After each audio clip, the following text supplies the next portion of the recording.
Hello, hello, hello. Welcome to the Global Footballer Podcast. I am Monish and with me is Deepak, bringing you all the news and our views on last week's football. First, we would start by congratulating the England and Spanish women's footballing teams on reaching the final of the Women's World Cup. Over to you, Deepak, on some news on the Premier League. Excellent, Monish. Yes, thank you everybody for listening to our first episode. We are back again. We aim to do this at least once a week, as we mentioned in the first episode. So today we will be reflecting on the games that happened over the weekend in the Premier League, and we will start off with Manchester City against Burnley. So Burnley were the home team here. Burnley lost 3-0 at Turf Moor. What do you make of it, Monish? The Haaland factor strikes again. Yeah, as I mentioned, the one reason that I had Manchester City probably winning this league is Haaland. Manchester City lost their most important player after Haaland, or actually their most important player in Kevin De Bruyne.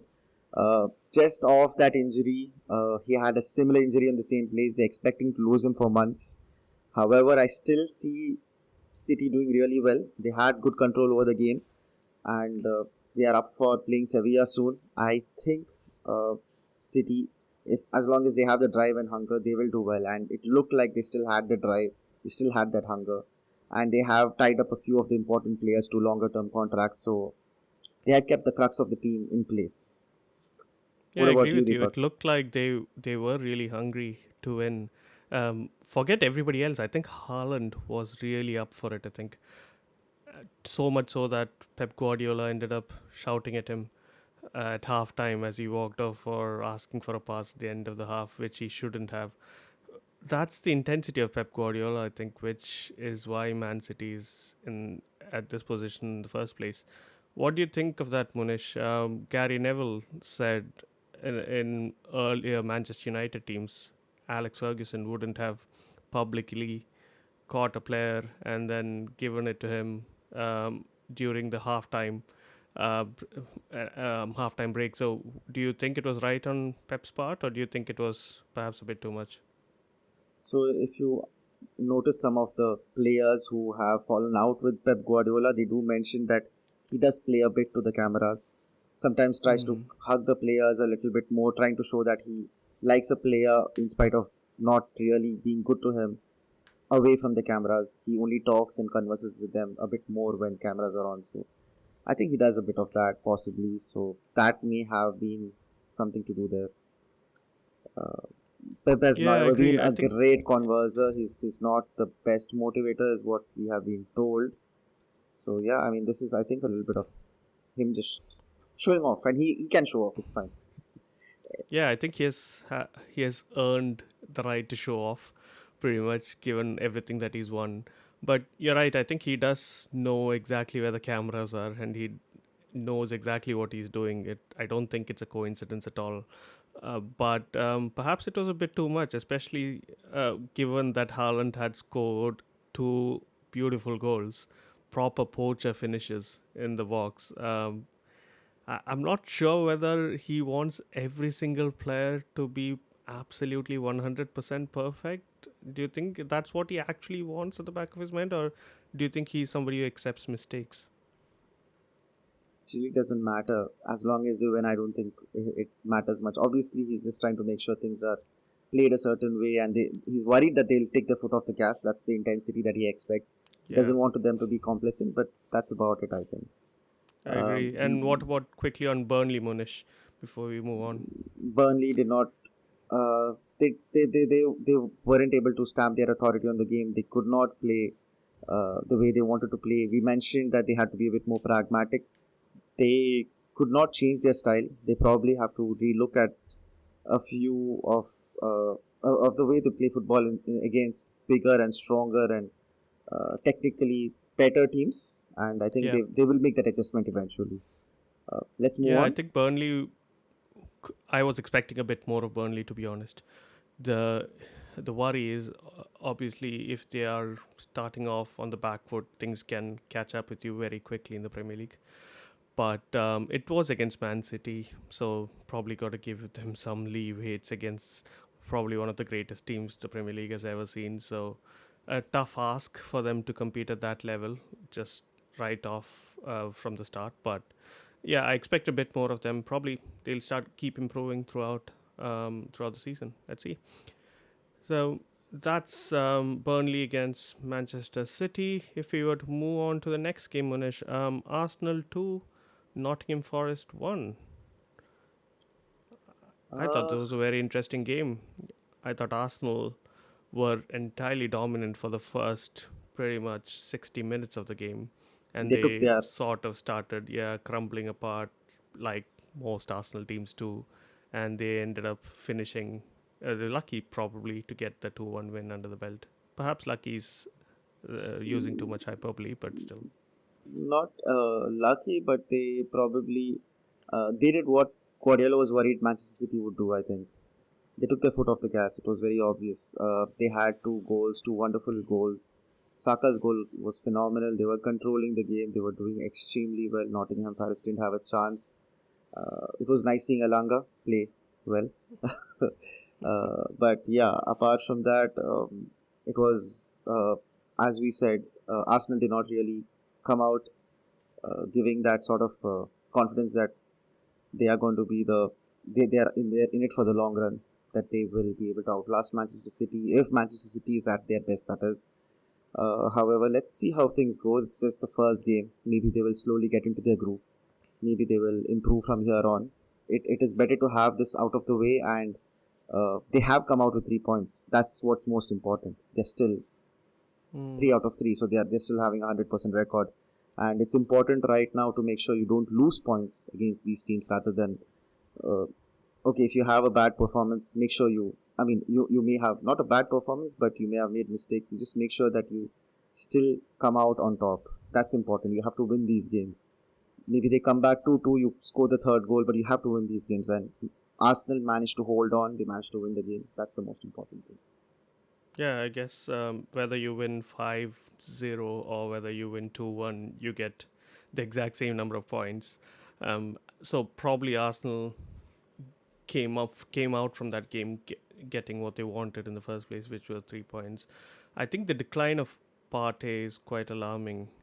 He was spun around by Foden in that Community Shield final, which led to the Man City goal. And again, here he was.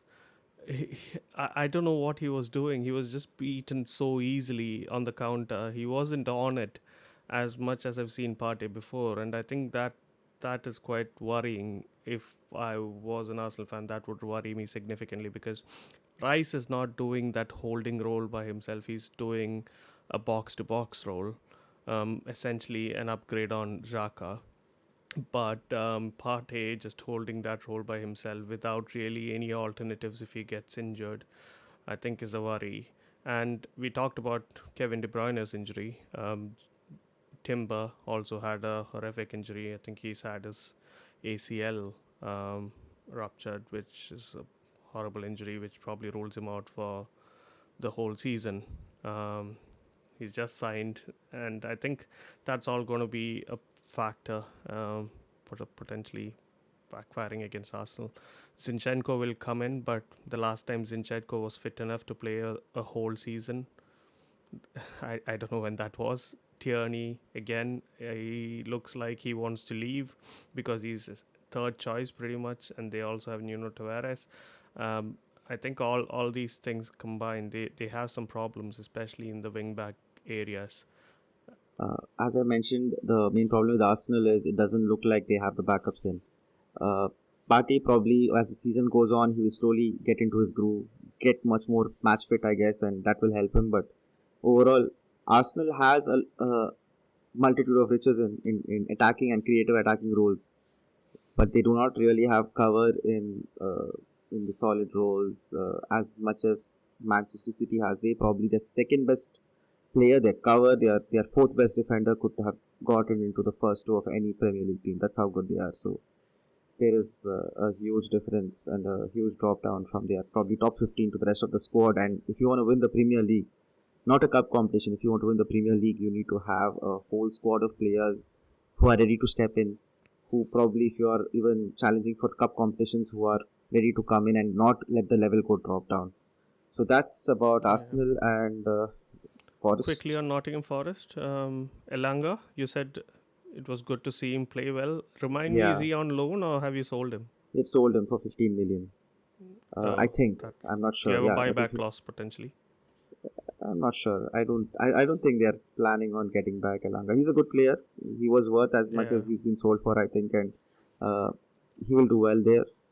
And Hmm. yeah, Yeah, I think at his age he needs game time, and he'll probably get that at Nottingham Forest. He he's wouldn't have gotten that at he's never Manchester put in a United. bad shift. As in, he always works hard. He's a good player. He's a very good player, but he would have been he's a good fourth or fifth choice for a club that's looking to get into the Champions League or probably win the Premier League.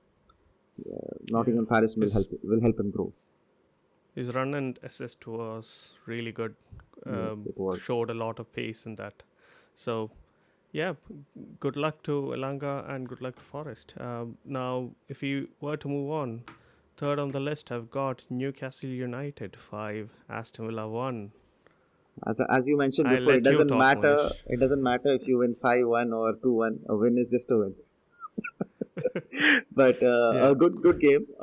Aston Villa wasn't bad, at least for the first half. I think they played quite well. They had. I mean, Isaac's goal was a good goal, but yeah, I mean, somewhere till the first half, I always felt that Aston Villa would come back. You know, you were the one who was speaking very highly of Aston Villa, and after watching the first half, I kind of agree with you. I see what you're going at. Not that they would end up above Manchester United, but they will do well this season. They had quality. They have a good midfield. They have good players. But once they went 3-1 behind, it looked like it just took the wind off their sails, I- and then they didn't even play. I mean, they looked like they gave up.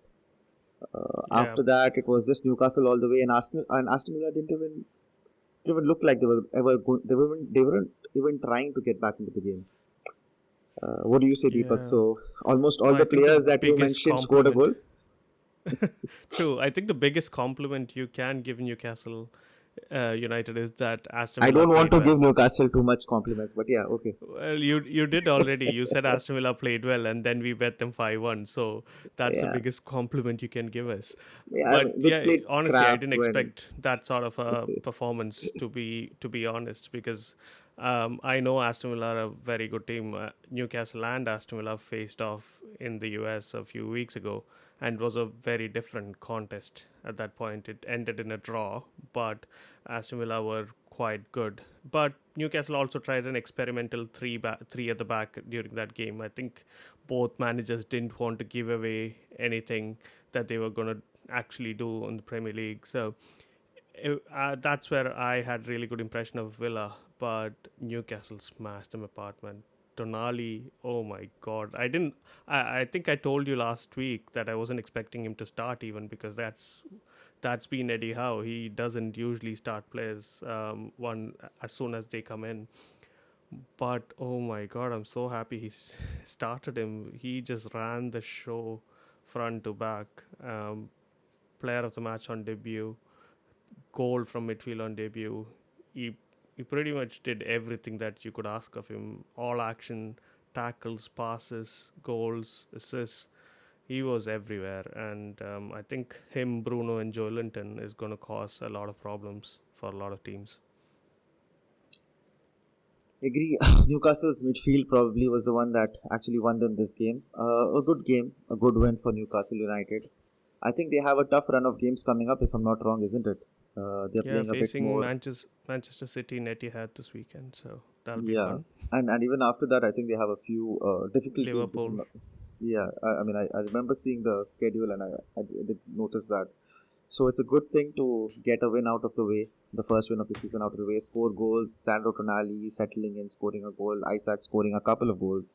Barnes also yeah, scored two a goal, goals. if That I'm not second wrong. goal was All right, beautiful. people That getting chip excited. was. Yeah, Hasselbank said it after the game. He said, "You can't teach that. It's just instinct in that nature to chip it over three It was players." a good So goal. Yes, it was a good goal. Agreed. So yeah, Newcastle looking good this season. Probably also in the fight for the top four. They made sure that everybody knows that they were not a one season wonder. That team really had quality and they have chances. Uh, Moving on, next team, next game, Deepak. Monish is very keen to move on at this point. Yes. The next game that we'll discuss is Brentford 2 and Spurs 2. So this was a game that, honestly, first of all, let me gloat in my prediction that Harry Kane would move to Bayern Munich. I said last week that Bayern Munich are not sniffing around for no reason, and that Spurs will sell at some point, and that's come true. There was a lot of drama after we did that episode, Munish, in the transfer market with Kane, Caicedo, and Lavia creating pretty much a soap opera over the next couple of days. But Kane's move, I think, at least according to me, was expected. I think, and Ange Postecoglou said the same thing. He has supposedly been planning for the whole season without factoring Kane into his lineups or without factoring Kane into his tactics. So I think the entire management knew pretty much that Kane was going to leave. It was a question of just when. But considering that Kane did leave, what did you think of Tottenham? Did Madison got an assist, of course. What do you think of their prospects? Do you think they are going to find it difficult? Yeah. I have to see much more of Tottenham before I can comment. I think they were a team that relied more on Harry Kane, and in fact, after the Mourinho season, Harry Kane even became the chief playmaker. They had good midfielders, but I think now Madison has to really step in and be the creative force, because I don't really see, or they have to figure out how to. I mean, Postecoglou has to figure out how to create goals with, with tactics and strategy, because I don't see much creative force in that team. Uh, as I mentioned, they have a lot of good players, but not great ones. I don't really see that level of quality that is expected from Champions League. Kane was pulling them all the way up, and now I have to agree that they're not going to be as good as I probably expected them to be probably a week ago. But yeah, there's still time in the transfer market. You cannot say what they do. There is time to change things. Maybe uh, someone else puts their hand up and starts improving. Maybe Madison again. Madison is streaky. There are, once he gets going, he does really well over, not like he does well over months. Over 2 3 months, he'll be amazing. So he's a bit streaky in that aspect sometimes. Let's see what he does. Let's see what happens. Yeah, I But I am think not the not not fact that not. Spurs had to rely on two defenders to score their goals shows how much they are reliant on Kane. Pretty much, Richarlison, for what how much ever money they bought him for, is not an out and out goal scorer. I have no idea why he just doesn't play the way he plays for Brazil, because he's a focal point for Brazil's attack. Uh, He's a focal but point, but again, you notice Brazil's attack has Vinicius feeding him the ball, Neymar feeding him the yeah, ball. there's a Okay, vast difference in is quality on both sides. So exactly. He doesn't have to move out of the box. He gets the ball where he wants it over there. It's a different sort of yeah, and even in game. midfield, it's Bruno Guimaraes, Casemiro, and Paqueta, which is a much higher level than the Spurs midfield of Bissouma, Madison, and Højbjerg. Exactly, exactly. These are miles apart, right? These are Yeah, miles apart. Okay, he doesn't have to worry over there. The ball is going to come and reach him in the box. He just has to put his, it's a very different style of football. Anyway, moving on. The next team, Deepak. yeah. So also just quickly on Brentford, were you? I think again another one of my predictions about Mbuemo has come good. At least on the first weekend, he missed a sitter though, but Mr. I think Sitter he'll benefit from not having Ivan Tony around. It gives him a around. lot Yeah, more freedom to explore that attacking runs inside, which will be good for him. Good all I job, can say Brentford. is either Spurs is going to end up in the mid-table, or Brentford is much better than we thought they were. So that's that's what it was. It was an evenly matched contest. Maybe Brentford was probably the better team for some parts. That's what it was. Yeah, Yeah, yeah. I think Thomas Frank is also a really good manager, so that agree. contributes quite a bit. Yes. The big game of the weekend, Munish. Chelsea won, Liverpool won. Okay, First of all, what did you think of the Moises Caicedo derby? And what did you think of Moises Caicedo's decision to join Chelsea? And then we'll go on to the match. first I'll eat my words. I think my table is already like I think I mean Liverpool played decent, but Chelsea were amazing, man. The only weak point in their team, the player who kept losing the ball was Conor Gallagher, and I see two players ready to replace him already. So yeah, and about Caicedo, I actually laud him because he had given his word to Chelsea. Chelsea had encouraged him, had spoken to him, and he gave them that his word that probably would be joining them. And Chelsea may have tried to shortchange Brighton and whatever Liverpool came in, and then finally Chelsea paid in more money. All of that, that's fine because Caicedo probably. I mean, I can see this team really doing very well now. And as Pochettino said, we are looking to win now. It's this is not a project. He's looking to win now, and his team played like they were looking to win now. They have bought a good mix of players. I'm gonna I'm gonna agree on that. They have bought a good mix of players. Some of them really already were playing in the Premier League, so they were well adjusted. They really took this game by the scruff of the neck, and they should have won it. Honestly, they should have won it. The only weak link, the one player who kept losing the ball, I think, was Gallagher actually. But yeah, they have an upgrade over there. So, what do you think I about the think match? Ch- the match was very interesting because Liverpool started off very much on the front foot. They scored as well, but then they just fell off rapidly. I think Chelsea dominated after that initial adjustment period of a few minutes, and they started dominating the match. And Caicedo and Lavia into that midfield is a scary prospect. And my prediction for them to finish third is looking quite good at this point in Yes, time.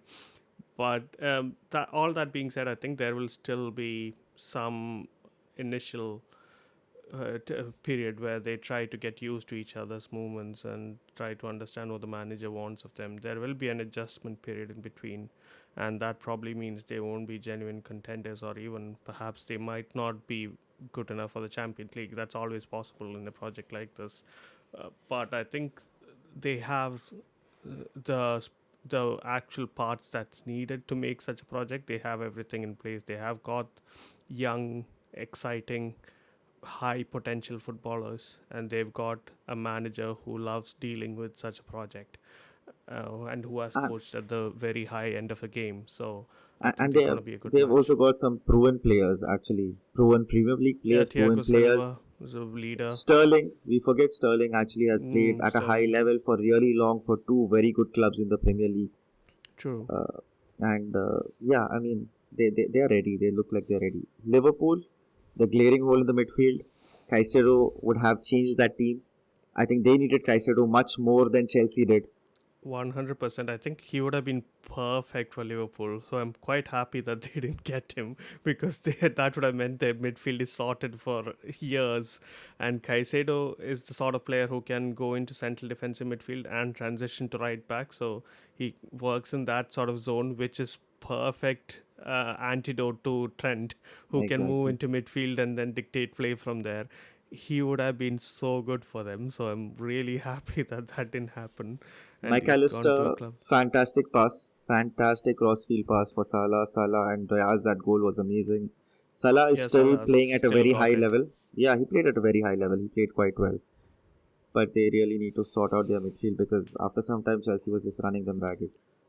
They had Gakpo playing in centre midfield, man. Gakpo, how have they destroyed their midfield so badly? This was their biggest weak point last year, and they've actually downgraded. Maybe How? I have no idea. yeah, I mean, they should have taken someone or anyone. Honestly, I don't know. Yeah, I think they are desperate now, and so they're bidding left, right, center for everybody. They ended up bidding 60 million for Lavia They don't. when the initial price was 50, and then Chelsea came in to swoop him as well. I think it's now vindictive, sort of. I think they don't have a proper transfer a director of football, isn't it? I heard there was someone makeshift or I something of think that sort. they changed him last year. I think middle of last season they changed a So guy. I the forget what the name is. yeah, he left, and then his replacement was his assistant who also left, and now is someone with who was working with Jurgen Klopp before there, but he's only working there for for 2 months or something of that sort and going to leave after that. I mean, if I'm not wrong, that position is a bit. They're not really set in there, and I think that's showing. They really normally Liverpool since Klopp took over. All right, they have Yeah. been very smart with their transfer targets. They have been taking good players, even before Klopp for that matter. They were getting good players for value. They were getting players who were having problems with managers elsewhere, and that's how they got Coutinho for a cut price from Inter Milan. They were quick in picking up Suarez when he was doing well. They were smart, and this doesn't seem like Liverpool at all. Also, I think Klopp, he doesn't come under any scrutiny at all, but he's just not changed his method at all. He's still playing as if he has peak Fabinho in his disposal. He doesn't have that, so he needs to change something around to make the best of what he has. And he just doesn't change, and he refuses to do anything about it, and Liverpool will suffer as a result, I think. as I Especially if they mentioned, don't get a top class center defensive midfielder. every team has like two or three great teams. Liverpool doesn't seem like they are ready for it. They don't have. They're not. Klopp has to create a new good team. Really Yeah. has to. Moving on, Yep, Deepak. moving on to last game of the weekend that we'll discuss. By the way, guys, we tend to discuss games around, first of all, our two teams, which is Newcastle United and Manchester United. We also then discuss the most interesting games from the weekend. So the last game that we'll be discussing will be Manchester United 1, Wolverhampton Wanderers nil. This Yeah, was a spicy contest. United were lucky. Uh, Deepak, you can start actually. What did you think about it? Yeah, I thought you're right. Manchester United were very, very lucky. I think they didn't play well at all. Got a good goal, to be fair. That chip pass from Bruno was quite good, and Van Bissaka's cross was also good. The one decent move to match yielded them a goal, but Wolves could have scored five. They had so many chances, so many breaks. He Martinez was so bad that he had to be pulled at half time. Uh, Varane was not very convincing defensively. Casemiro seemed to have lost a lot of pace. There wasn't any attacking cohesion. That lack of centre forward that we talked about last weekend did seem very glaring. There wasn't a focal point to play off of. All this was very concerning, but my biggest gripe is with that refereeing decision at the end. Oh my god, Spoken that like a was true hater. horrible. That was horrible, Monish. Like, my True wife, hater. who does not know how many players play on a football pitch, said that's a foul. It's that obvious to anybody watching that was a foul. How did the referees just not call it? They have officially apologized to Wolves, but what good does that do after you made such a colossally bad mistake? And I think it's really bad that referees now seem to think the conversation in the game is very unilateral, that they make all the calls.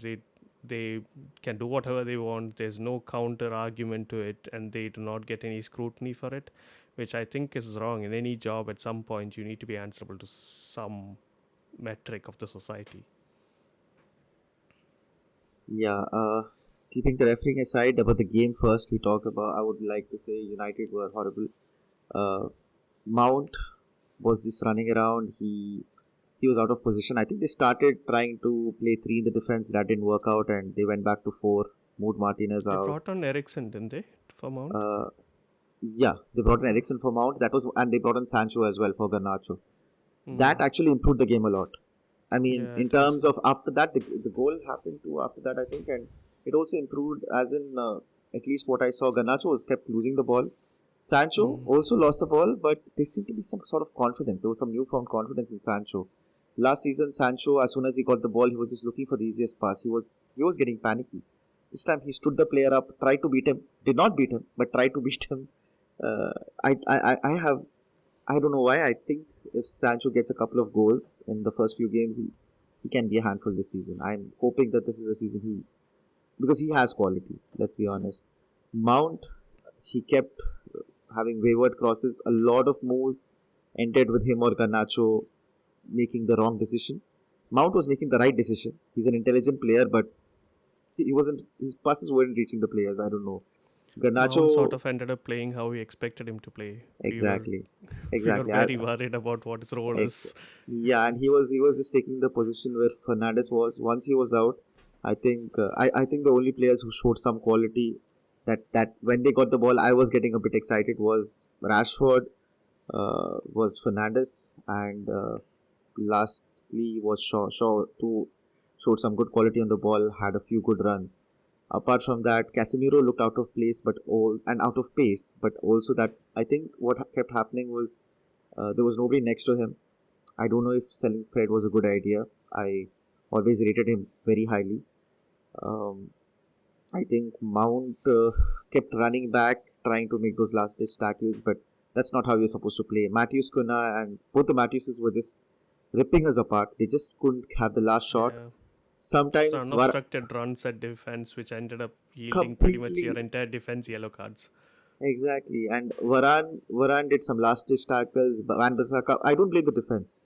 This wasn't the defense's mistake. Yeah, they needed more protection A essentially. couple of times, yeah. One I remember one move where they just ran past Martinez like he wasn't there, but Yeah, otherwise it was mostly the midfield, the structure, and I'm still not sure what Mount is going to do or where he's going to play. I'm still confused because we had Fernandes, we still have him, and he's the captain. He's really good. I'm not sure what they're expecting of him. Maybe they wanted him to play like Ericsson did, but Ericsson is way higher quality and a much better player. So anyway, let's see what I think happens. they should probably play him on the left wing and get Shaw to overlap him quite a lot. I don't know, but trying to pigeonhole him somewhere is what you're trying to do, not Yeah, but really have a specific role. it's exactly what we kept saying that oh maybe Sancho should play here because this spot maybe Sancho can play here. The thing is they do have a lot of players who can play out wide, and now just because a player doesn't have the quality, they wanted him to roam around to make the moves. He was supposed to make the game more smooth, but that didn't really happen. It was bad on his part. Uh, Okay. Last word, Wolves, the yeah, refereeing decision, Munish, the foul or refereeing not? decision, foul or not, it looked like a foul. I think It's a Onana foul. is. I think Onana If is it going looked like a to. foul, it's a foul. I think Onana is a very aggressive goalkeeper. I just like the fact that there Yeah. was somebody finally coming up from the back and trying to reach the ball for Yeah, eight I nine mean, years. De Gea never came out of his I, goal, I, but I, Onana no, the does thing that a is, bit too much. yeah, I think the forwards were being very confident, like, oh, the goalkeeper's never gonna come in, nothing is gonna happen. We can just jump up and try to get in the headers. But Onana is a big guy. He otherwise was quite good. Apart from that, I mean, he was good. He probably saved us a few goals as well. He's a good goalkeeper. I would say, and he tries to command the box. But more importantly, I mean, United that don't didn't look like a team that would end up in the Champions League. But they got the 3 points, which was the most important thing. And let's just hope for the best. Okay. So that brings us to the end of the matches for the weekend. Munish, Neymar has moved to the Saudi Pro League. Yeah, a lot of movement to the Saudi league. We were wondering probably also a few requests from a few friends that just put in something about the Saudi league, and I think the next episode we would be talking about a bit of history, a bit of structure, a small introduction into the Saudi Pro League. That's it, I think, for today. Anything else, Deepak? No, that should be it. Hope Newcastle can beat Manchester City this weekend. That'll be fun. What is your fantasy pick for this coming week? Who do you think people should Oh, select? so I think that's a good thing to talk about, Monish, because we've got a fantasy Premier League, in private league of our own for the global footballer fans. Well, that might just be Monish and me Five for the people, time being, but for anybody else who wants to and two join people we us, forced to join. yes, exactly. So we'll leave the link in the description if anybody is interested in joining.